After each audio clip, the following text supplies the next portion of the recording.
जय हिंद दोस्तों, relatives, friends, students, teachers, शिक्षा प्रेमियों, देश प्रेमियों। वंस अगेन AR खान आपके सामने आ गए हैं कुछ ख़ास बातों के लिए।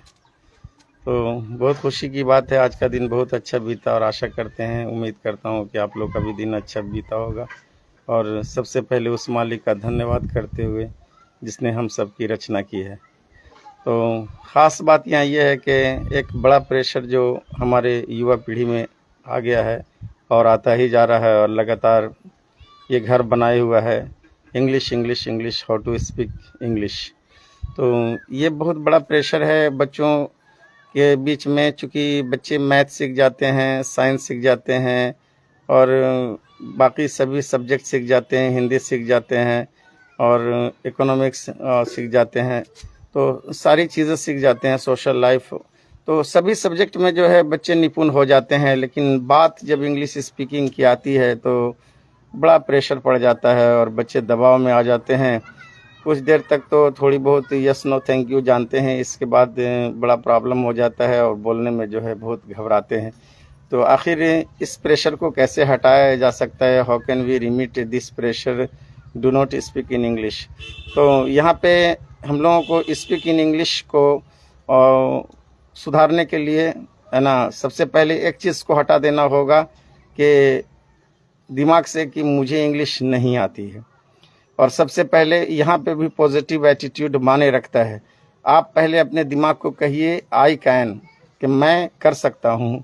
आई कैन स्पीक, मैं बोल सकता हूँ। आई कैन राइट, मैं लिख सकता हूँ। आई कैन रीड, मैं पढ़ सकता हूँ। जब तक सबसे पहले अपने दिमाग को बताना पड़ता है कि मैं इस काम को कर सकता हूँ, nothing is impossible in the world.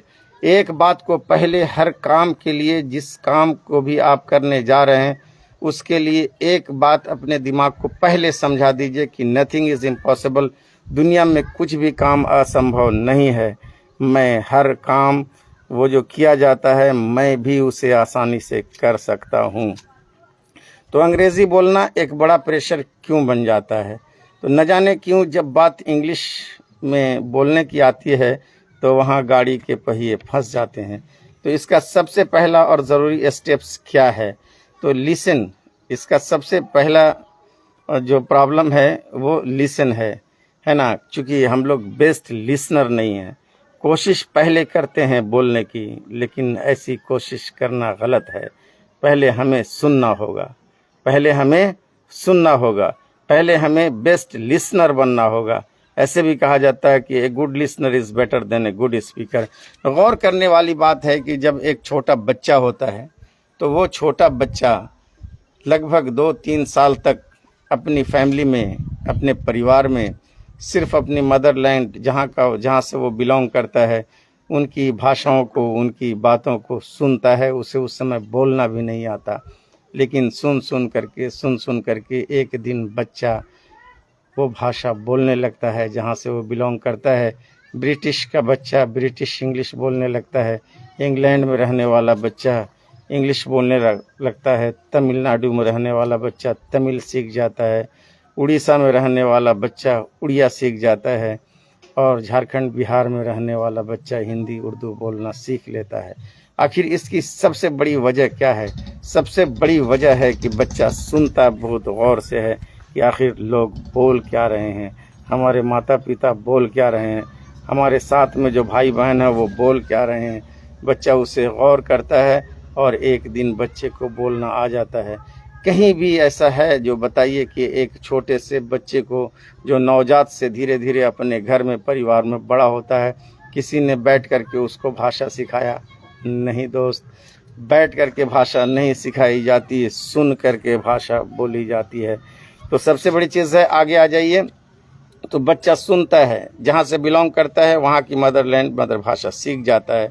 मैंने आपसे कहा कि good listener is better than a good speaker. एक बेहतरीन बोलने वाले से बेहतरीन सुनने वाला अच्छा होता है। तो कुछ बच्चे जाकर के जो है स्पोकन सेंटर ज्वाइन कर लेते हैं। दूसरी बात कि कुछ बच्चे जाकर के स्पोकन सेंटर ज्वाइन कर लेते हैं कि वहाँ मैं जाऊँगा तो there I will go and I will learn how to speak English. लेकिन बात वहाँ भी नहीं बनती। स्पोकन सेंटर से आ जाते हैं, बात वहाँ भी कम गो नो थैंक यू तक आ जाती है। और फिर गाड़ी उसी तरह फंस जाती है जैसे पहले से फंसी हुई थी। इसका सबसे बड़ा कारण है कि कन्वर्सेशन नहीं है, वैसा माहौल नहीं है। इसके लिए आपको जो है बातें करनी होगी, आपको जहाँ पे इंग्लिश बोली जाती है उनके साथ रहना होगा, और आपकी कंपनी अच्छी होनी चाहिए, है ना। आपकी कंपनी जिनके साथ आप रहते हैं वो उनका स्पीकिंग जो है फ्लुएंटली होना चाहिए, वो भी धारा प्रवाह स्पीकर होना चाहिए। एक दूसरा नंबर जो है, आपको इंग्लिश अंग्रेज़ी के पेपर पढ़ने चाहिए, आपको न्यूज़ देखना चाहिए इंग्लिश में जो आप हिंदी में देखते हैं। आप धीरे धीरे फिर आपको जब मूवी देखना है, फिल्में देखना है, कुछ भी देखना है, उसे इंग्लिश में देखिए। बहुत सारी ऐसी मूवी आती है, बहुत सारे ऐसे वीडियो आते हैं जिसमें हिंदी वर्शन नीचे में लिखे रहते हैं और इंग्लिश बोलता रहता है।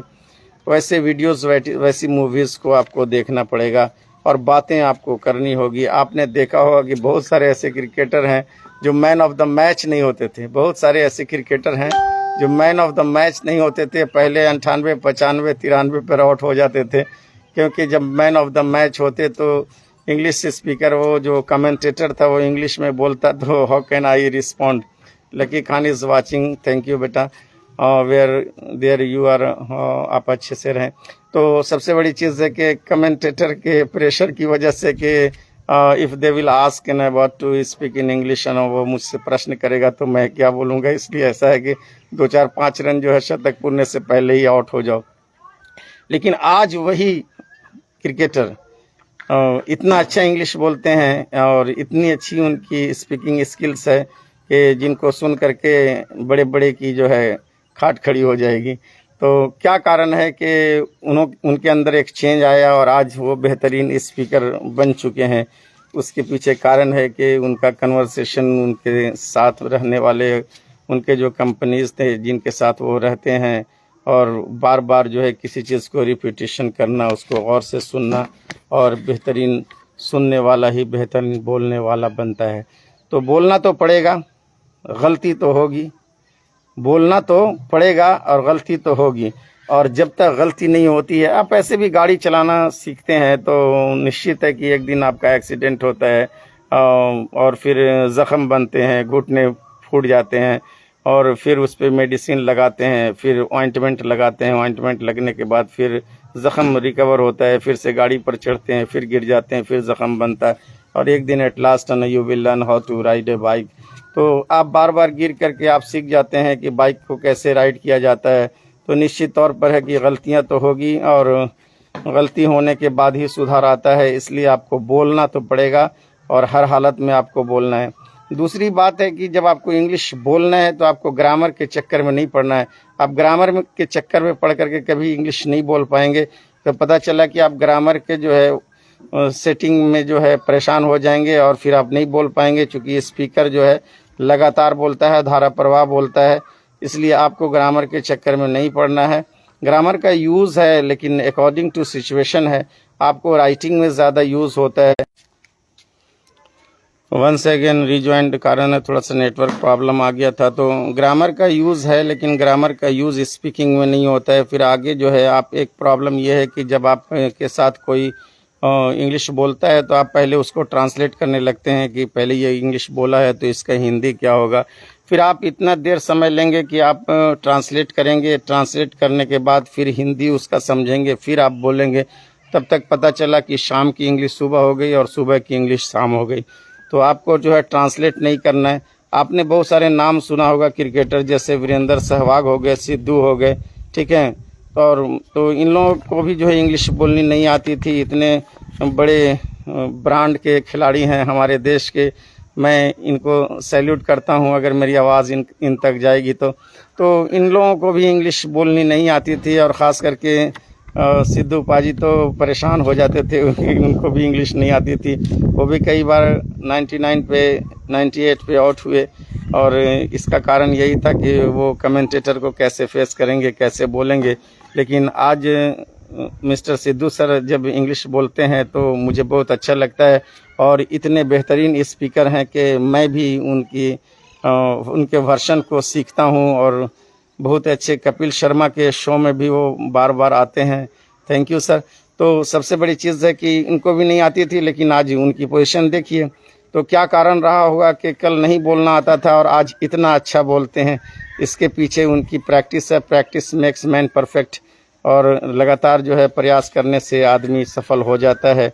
और निश्चित है कि जब तक अभ्यास करने से ही लोग सफल होते हैं। तो घबराने की कोई बात नहीं है, बहुत इजी बात है। और मैंने 3-4 स्टेप्स आपको बताए हैं, 3-4 चीज़ें बताई है। एक है कि जब कोई इंग्लिश बोले तो आपको ट्रांसलेट नहीं करना है। दूसरा नंबर, ग्रामर का यूज़ ज़्यादा नहीं करना है। और कोई जब बोले तो आपके ऊपर प्रेशर नहीं आना चाहिए, आपको आसानी से जवाब देना है। और आपको यही सोचना है कि nothing is impossible in the world I can. मैंने यही कहा कि किसी भी काम को करने के लिए आपको अपने ब्रेन को यही बताना होगा कि कोई भी दुनिया में काम असंभव नहीं है और काम इजी है, मैं कर सकता हूँ। और जब आप ये सोच लेंगे अपने दिमाग को, तो दिमाग भी आपका रेडी हो जाता है और दिमाग भी आपको यही बताता है कि लेट्स गो, लेट्स डू, हाँ चलो कर लेते हैं, और कोई भी चीज़ मुश्किल नहीं है। लेकिन आज जब ऐसे ऐसे लोग दुनिया में, जिन्हें बढ़िया से बैठना नहीं आता, बढ़िया से चलना नहीं आता था, और वो उनका सेमिनार चलता है, उनके हाथ नहीं थे, वो निक को देख लीजिए कैसे दुनिया के महान मोटिवेशनल स्पीकर बन गए। मैंने एक वीडियो में कहा था। तो आखिर क्या वजह है कि प्रयास करना ज़रूरी है।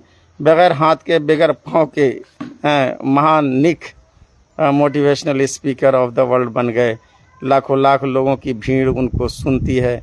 कहाँ, और लोग तंदुरुस्त होकर के भी, फिट होकर के भी, हेल्दी होकर के भी, प्रॉपर्टियर होकर के भी लोग रोते रहते हैं कि मेरे अंदर कमी है।